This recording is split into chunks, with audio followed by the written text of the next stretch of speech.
What's up, everyone? Welcome to Power Play with CJ. Today we're focusing on the Minnesota Wild addressing their goaltending situation by acquiring Devan Dubnyk. Yep, that Devan Dubnyk. This is what they do. They can't.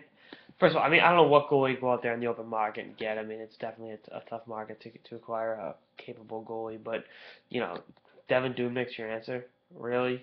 Devan Dubnyk? I mean, that's I don't know what to say about it. His numbers this year actually aren't bad. He's a 916 save percentage, which is the first time he's been above.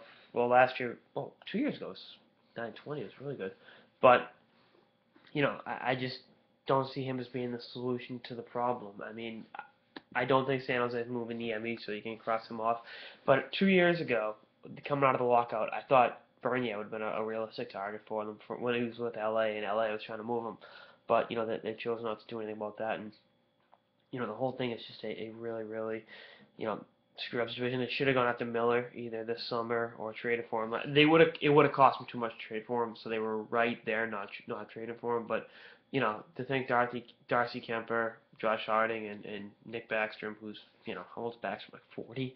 The goaltending situation's been abysmal. I mean, Yo shouldn't be fired. She should just quit. She'd be like, this is what you're giving me to work with, and it's definitely just not the most ideal situation. I mean, he's got a banged up team that's really not believing in themselves and not playing as well as they should be, but at the same time, they were in the playoffs last year and should be doing a hell of a lot better than they are. I mean, this is just one of them and Dallas are hands down the two most disappointing teams in the NHL this season. I mean, I think you can put Colorado in that mix as well, but this is a goaltending situation. It's not great, and I don't think they're doing enough to try to address it and fix the situation. I mean, you can't go through a season like this and expect to make the playoffs in the Western Conference. You just can't. So there's got to be another shoe's going to drop at some point with the goaltending because it has been.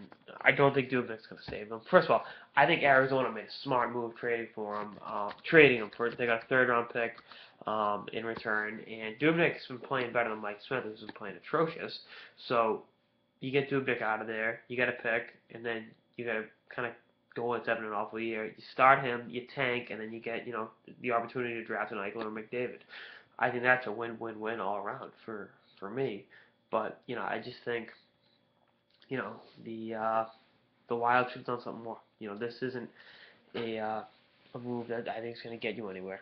So this is it's the nature of the beast. Now, having said that, do I think it's a smarter acquisition than Monty Brodeur? Yeah, going after Brodeur, who's Brodeur in name only at this point. I'm sure Brodeur would love to go to the Wild, but what are you getting at this point in his career? So I don't know what the Wild should have done for the goaltending, but Dubnyk wasn't the right move.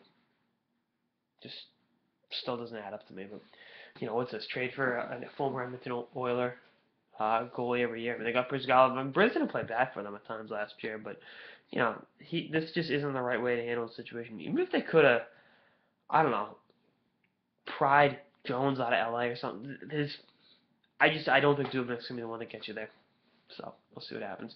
Anyway, that's like this episode of the Power Play with CJ on the Edmonton Oilers acquiring Devan Dubnyk. Stay tuned for episodes throughout the season and beyond. Later, guys.